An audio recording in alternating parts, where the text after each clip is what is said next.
It was an intense game against the Lakers. What happened? Let's find out. You're watching CS 105.1, where I talk about sports with good vibes. Let's get it.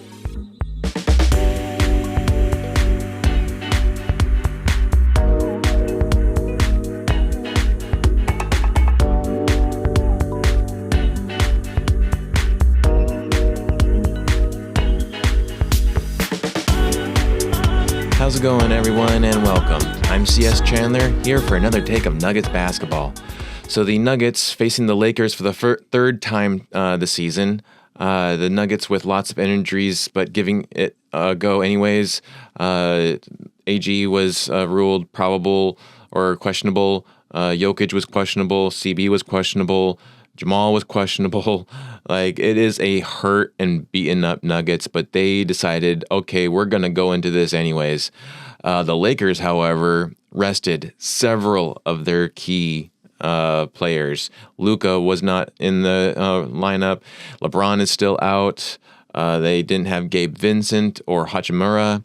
And so they relied very heavily on Don't Connect, their all-star rookie, as well as Austin Reeves, who showed up more like Christopher Reeves, Superman tonight. He was incredible, unfortunately for us.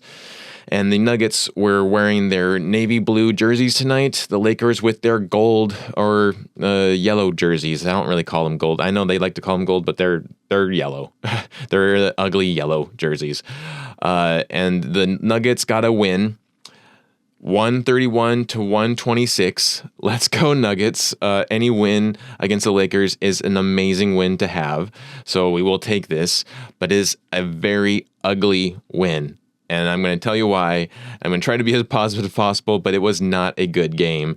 Just honestly, it was not a good game. So we'll try to keep it positive, though. So let's break this game down.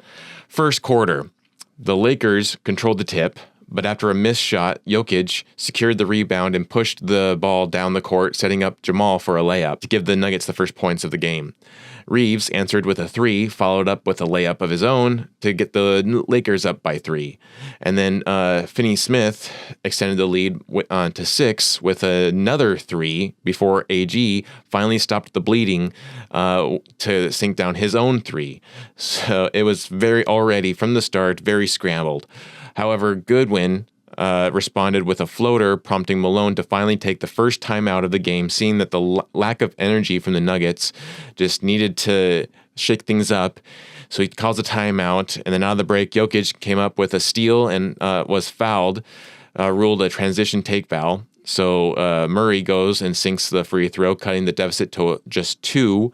And then the Nuggets gained momentum with back-to-back buckets. CB drained a 3, then lobbed an alley-oop to Brodie, bringing the Nuggets within 1. But the Lakers consistently made buckets each time down the lane. Every time the Nuggets would make a bucket, the Lakers would make a bucket. And the Nuggets defense was not existent for the majority of this game. But the Lakers countered with another run, extending their lead back to 7. At one time, it was 11. That was the highest the Lakers would have their lead is 11, and forcing Malone to burn another timeout. The struggles continued as the Lakers found rhythm, knocking down more shots, and like I said, pushing their lead to 11. The Nuggets play one of their worst effort first quarters of the season as the Lakers win the first 40-32. They allowed 40 points in the first quarter. A horrible defensive first quarter. Unacceptable Nuggets. Very unacceptable. In Denver, mind you. To a Lakers who was on their second game of a back-to-back. They just took a huge beating against Milwaukee last night. And then they had to fly from Milwaukee to Denver. You would think that Nuggets are tired. I'm sure the Lakers are even more tired. And yet they showed up. That was the most frustrating thing of this game. Second quarter starts. The Nuggets opened the second quarter with the non-Jokić minutes, those infamous non-Jokić minutes that every team knows about now and has developed plays with. I swear, Malone needs to switch this up. If he plans on kind of making any kind of effort against other teams now. He needs to switch it up. They are making actual plays. Okay, we're going to make a run in the second quarter. And that's what they do. Struggling initially with a missed shot, MPJ, though, got to the line and sank free throws for the first points of the quarter. Murray followed up with a 3 to cut the deficit to 3. And then Brodie added another 3 from deep to bring the Nuggets within 2. However, defensive lapses allowed the Lakers to respond on nearly every possession, making it difficult to gain any kind of ground. And then a lob from Brodie to Zeke would finally tie the game. So you had all of the first quarter, and then the majority of the second quarter when they finally got the game tied. And then it was kind of shifted momentum for the Nuggets as Jokić returned and immediately connected with MPJ on an alley-oop, getting the Nuggets first to 50 and giving them the first lead since that first bucket in the first quarter. Ridiculous. With the, improved effort on both sides of the court, or both ends, the Nuggets built a 7-point cushion, and Brodie extended it to 9 with a 3, as the Lakers answered with an easy 3 to bring it back to 7, and then made a push to cut the Nuggets down to a 4-point lead. Nuggets still win the second quarter, though, 39-27, and headed into the half on top, 71-67. So that's kind of more or less the quarter that you would want from the Nuggets, to win each quarter by 12. Like this should have been a blowout, but we'll give the Lakers credit because that they do have, I feel like, a more deeper roster than the Nuggets do right now. So the third quarter starts, and the Nuggets opened the third quarter with a missed 3 from MPJ, but CB hustles and secures an offensive rebound and a quick layup to get the first points of that quarter. AG followed up with a 3 of his own, pushing the lead to 9, and then CB kept the momentum rolling with another shot from deep, extending the lead to 10. However, defensive breakdowns allowed the Lakers to get multiple open looks, and they capitalized with a 3 to cut the lead to 8. The Nuggets then challenged a foul call on AG, which was unsuccessful. I don't know if if I was Malone, I probably wouldn't have actually took the timeout there to challenge that, because there were so many other calls that you could have challenged later down the road. But because he chose this one, then he lost it. And you could already see that AG had I think it was his left hand against, I think it was Dalton Connect's stomach as he went for a dunk. So I wouldn't have challenged that, because that was clearly going to be not overruled. So despite some sloppy defense possessions, CB powered through traffic for a layup, getting the Nuggets first to 100. However, the team struggled to maintain consistency, allowing the Lakers to stay within striking distance. Another poor quarter from the Nuggets as the Lakers win the third, 32-31. Ridiculous. And it actually started off really well. We had I think it was 18-2 at the start of the quarter. And then they just kind of came back, and we allowed them to come back, and then they won it by 1 point. So they won 2 of the 4 quarters. We won 1 at this point.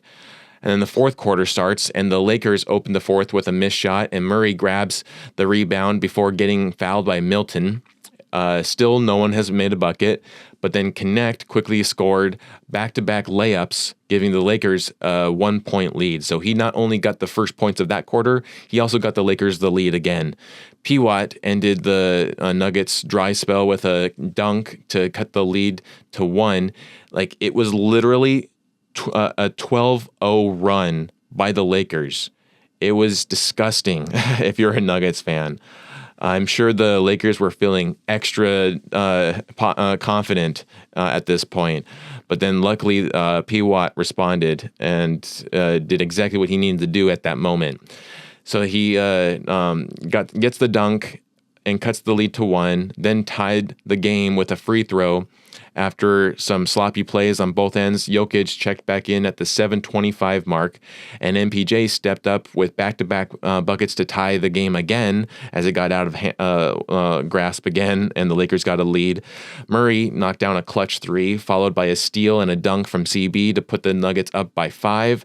And then the Lakers come back again and fought back, taking a 3-point lead after a steal from Reeves. Like, he literally yanked the ball from Jokić, and you can tell that Jokić is beaten and bruised and battle worn because he gave it up very easily. Like, Jokić is a way bigger, stronger guy than Reeves, and yet Reeves was able to just yank this ball away, passes it over to Connect, who dunks it down. It was stupid. And then with just 5.6 seconds left, Murray drills an amazing clutch three to put the Nuggets up on top again by 3. And then it was down to the final seconds. As I said, 5.6 seconds. The Nuggets had to play their best defense in 5 seconds that they've played all season long. And thank God for Brodie in this second, because in the inbound, Brodie already saw where it was going to go. He gets the game-saving steal and then goes up for a dunk to give the Nuggets a 5-point win. So the Nuggets win the fourth, 29-27, and they win the game 131-126. So glad the Nuggets won. At several points, actually, I thought that they were actually going to lose this game. It looked very much like they were going to, and they probably, in any other universe, they probably would have. If Luka had been playing, I wonder if they had even been able to win this one. They might have played harder if Luka was in there, but then they could have also have easily lost this too. They have already gotten crushed by the Luka LeBron connection, so who knows? But it would have been nice to kind of see what have happened. But again, despite all of that, the Nuggets still won against the Lakers. Again, that win was 131-126, a 5-point win. Let's go Nuggets. We got the second seed. Lakers get the 5th seed now. So let's go on to the stats after this. As a cinematographer, photographer, and now a podcaster, I do believe lighting is everything. And if you're serious about creating dynamic content, you need to check out Nanlite. They're all about precision and control. Whether it's soft, natural lighting or vibrant colors, Nanlite gives you full flexibility to set the mood for any scene. From compact LEDs to powerful softboxes, Nanlite has light solutions that fit every setup. It's ideal for photographers, like myself, videographers, like myself, and creators who want to pro-grade quality right out on their fingertips. With Nanlite, you're lighting like a pro every time. And we're back. All right, so stats here. We have Michael Porter Jr. played 33 minutes tonight and only 13 points, 4 rebounds, 2 assists. He was 5 for 11 from field, 1 for 4 from 3, 2 for 2 from free throws, 1 turnover, 3 personal fouls, was a plus 11. And then AG had played 31 minutes tonight, 17 points, 7 rebounds, 4 assists, 1 block, 3 for 6 from field, 2 for 4 from 3, 9 for 10 from free throws, 0 turnovers, 1 personal foul, was a plus 16. Nikola Jokić played 37 minutes tonight, made 28 points, 7 rebounds, 5 assists, 3 steals, 1 block, 8 for 16 from field, 0 for 4 from 3, 12 for 17 from free throws. He went to the foul line a lot tonight, and he missed 5 major buckets. Like, where we won by 5, but we could have easily have blown them out had people just made their free throws, specifically Jokić. But again, he's banged up. His elbows must be killing him right now. He also had a bunch of those cupping marks on his shoulder. He was icing and heating it up a lot, so he's definitely beaten up. He had 4 turnovers, 5 personal fouls, was a plus 2. So he almost fouled out. I couldn't believe that he actually took a foul with I think it was 2 minutes left in the game, and it was like a tied game, and he takes a 5th foul. Like, that was such a gutsy move, you know. And then Christian Brown played 34 minutes tonight, made 22 points, 5 rebounds, 6 assists, 1 steal. He was 9 for 10 from field. Had an amazing, night for that, at least. He didn't have the ball too much to be able to shoot it, but he should have. He was 2 for 3 from 3, 2 for 2 from free throws, 1 turnover, 1 personal foul, was a +8. Then Jamal Murray played 39 minutes, the most amount of minutes of any Nugget tonight. Made 26 points, 4 rebounds, 5 assists, 1 block. He was 9 for 16 from field, 5 for 9 from 3, 3 for 3 from free throws. He had 2 turnovers, 2 personal fouls, was a +6. And then I just want to get really to Westbrook, Brodie here, because he played 27 minutes tonight, and he made 17 points, 6 rebounds, 7 assists, 1 steal, that game-saving steal. He had 7 for 16 from field, 3 for 6 from 3. He had 4 turnovers, 2 personal fouls, was a +2. But right there, he made more points than MPJ did tonight. He made the same amount of points as AG did tonight, and he almost had himself another triple-double. Jokić almost got a triple-double, and had people made their shots, he would have at least had a double-double. But Najee made 4 points with 16 minutes. Peyton Watson also 4 points in 16 minutes. Pickett had 0 points with only 2 minutes. Overall stats here, Nuggets had 39 rebounds to the Lakers 47, so they out-rebounded by the Lakers. The Nuggets made 30 assists to 32 assists from the Lakers, so they got out-assisted tonight. 7 steals to their 10. 5 blocks to their 2, so we did out-block them, which I guess we'll take that. We shot 51% from field. They shot 46%. So we even had more a higher percentage rate, and yet we still were not able to get a bigger lead from them because our defense was horrible tonight. We had 41% from 3. They shot 37%. We shot 78% from free throws. They shot 81%. We had 12 turnovers. They had 8. We had 15 personal fouls. They had 25. And that's mainly because of Jokić. Connect almost fouled out. He had 5. Vanderbilt had 4. Len had 3. Reeves had 3. Goodwin had 2. Koloko had 5. And just real quick on the Lakers side, so Connect had 32 points. Reeves had 37 points and 13 assists. He had a double-double. He's the only player tonight who got a double-double. I mean, right there, like, not only did a rookie outscore Jokić, Reeves got a double-double over Jokić did. Like, that just already tells you right there where the state of mind where the Nuggets were at versus the Lakers. The Lakers took this as a playoff game. The Nuggets did not. And so we're going to get into big takeaways after this. Hey everyone, let's talk sound quality. Imagine having pro-level audio that's easy to set up, flexible, and sounds incredible. That's the Røde Pod Mic USB. It's got both USB and XLR connections, so whether you're recording solo at home or in a full studio setup, you're covered. And get this, the built-in DSP effects let you adjust the sound with 0 lag. You get that deep, smooth broadcast tone right out of the box. It's versatile, powerful, and basically makes your voice sound like pure gold. And we're back. All right, so my big takeaways, I'm going to try to be positive, but it's really difficult when this was such a horrible game for the Nuggets. It was a very ugly win. I know it was a win. I'm very glad that they won, but there were still a lot of issues there that you don't want to see as a Nugget fan.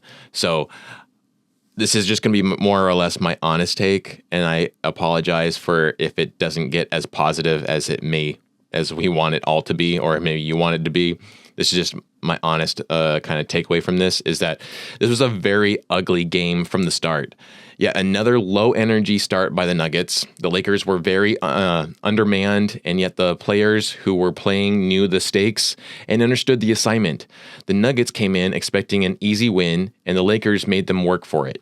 Not once in the game did you watch it thinking, yeah, Nuggets are going to win. And that was a frustration, knowing that with Jokić, the Nuggets are a better team. And yet lately, the Nuggets have been raising a lot of questions. They came into this game and played most of it with low energy, as if they were already tired. And yet the playoffs haven't even started yet. This worries me. Makes me really question if we aren't going to run into the same roadblock that we ran into last postseason. Remember, if you're a Nuggets fan watching last season, they only lost to the Timberwolves because they were tired. That was the excuse. That was the big excuse that, we were just too tired by the end of the season. Well, what are we doing now? You guys are already tired. You are already tired. How are you going to even go into the postseason if you're already tired? But here is the thing. Yes, the Lakers were down major key players with no Luka and no LeBron, no Hayes, no Hachimura, no Vincent, but they are still an NBA team who is battling for a top seed in the conference, in the Western Conference, and is going to play hard despite not having their key players. Or you could say, because they don't have their key players, they're going to play even harder. If you have watched the Lakers play any other games, not just the ones against the Nuggets, you can see that Connect has been playing well as a rookie all season long. And the Nuggets didn't take him seriously tonight. And they almost paid the price because of that. You gotta have respect for your opponent. They underestimated the Lakers very much tonight, and they almost took another loss to them. And then finally, Brodie was a big reason for the chaos tonight, but he was also the savior of the game. He was one of the only players to really fight hard tonight for the Nuggets. He sparked many of the energy breaks that the Nuggets went on. We don't win tonight without Brodie. And so a lot of the people saying that, you're going to fall into the same scenarios that other teams have had with Brodie. But honestly, we don't win a lot of these games without Brodie. He's been sensational for the Nuggets. Yes, he's had many boneheaded plays. He's had a lot of turnovers. But he gives the Nuggets the one thing that they don't have right now, which is energy. And we need that. And so Brodie saves this game. No matter how you look at it, he saved this game for the Nuggets. And with this win, what did it do for the Nuggets? Well, they now, because the Memphis Grizzlies took a loss to the Cavs tonight, and because the Western Conference is so tight, one loss can make you drop several seeds down, which happened to the Lakers tonight. So the win tonight allowed the Nuggets to reclaim the second seed. Houston has been playing very well basketball right now. They are on a 5-game winning streak. So they are now nipping at our heels, a game behind. So they're sitting on the 3rd seed. The Grizzlies have now fallen to the 4th seed, and because of the loss from the Lakers, they are now on a 4-game losing streak, and they have fallen to the 5th seed. They are now pretty much 2.5 games ahead of Golden State, who is on a 6-game winning streak. We play Golden State on Monday. So it's a very big concern, especially with all the energy issues that the Nuggets have been seeing or displaying lately. I'm very concerned about that game. If you had asked me 5 months ago, maybe 3 months ago, what I think of the Golden State game that the Nuggets will be in, I would have said, yeah, it's an easy win for the Nuggets. But now, with how well Golden State's been playing, especially at home, and the Nuggets having such horrible energy, I'm very worried about that game. Very worried. We also have the Wizards tomorrow. It's a back-to-back, right? Yes, the Nuggets are very good on the second game of a back-to-back, but we also have been playing very horrible, low-energy basketball lately. We lost all of our energy after that game against OKC, and the Wizards have already made us pay, making us or think that we could just walk into Washington with a win, and they made us pay for it in our most embarrassing loss of the season. Now they're coming back, and with this energy right now, that also kind of worries me. This should also be an easy win, and yet I'm worried that the Nuggets won't show up tomorrow. They'll be very battered and beaten and low energy, and then they'll get swept by the Wizards. Please, Nuggets, don't get swept by the Wizards, please. But then, so then after them, you have Minnesota, who is still continuing to win games. They are now on a 7-game winning streak. Dang it, I wish that someone would beat the Timberwolves to end that streak for them. They frustrate me just like the Lakers do. But so still a very tight conference, and anything can happen now. We have a very difficult road ahead. The next games for the Nuggets, as I said the other night, we have tomorrow, Wizards. Monday, we have we're in Golden State, where that's the first game of a road trip, a very difficult road trip at that too. So we are in Golden State for the Warriors, against the Warriors, and then we play the Lakers again on Wednesday. And then we play on Friday, we go up to Portland to finish out that series, and then we head down to Houston to face the Rockets on the 23rd. And that should end that road trip. But that last game, the one against the Rockets, that's the first game of another back-to-back. So they fly home, and they have to face the Bulls on the second game of a back-to-back. So this is not an easy stretch of games at all. And the one thing that this season has taught Nuggets Nation is that the Nuggets can win against any team, but they can also lose against any team. And that's one thing to keep in mind in all of these other games that you think the Nuggets should win. I am not going into any game now with the confidence that we're going to be able to win. And that's unfortunately a reality now for Nuggets Nation. And so we just have to stay strong, knowing that they're going to battle through this, and they'll come out with it with a trip at the end of it. Fingers crossed. But that's pretty much all I got for this episode. I hope you enjoyed it. If you did, please give it a like and subscribe. Share it out to your friends and family. And you've been listening to CS 105.1, where I talk about sports with good vibes. We'll see you tomorrow.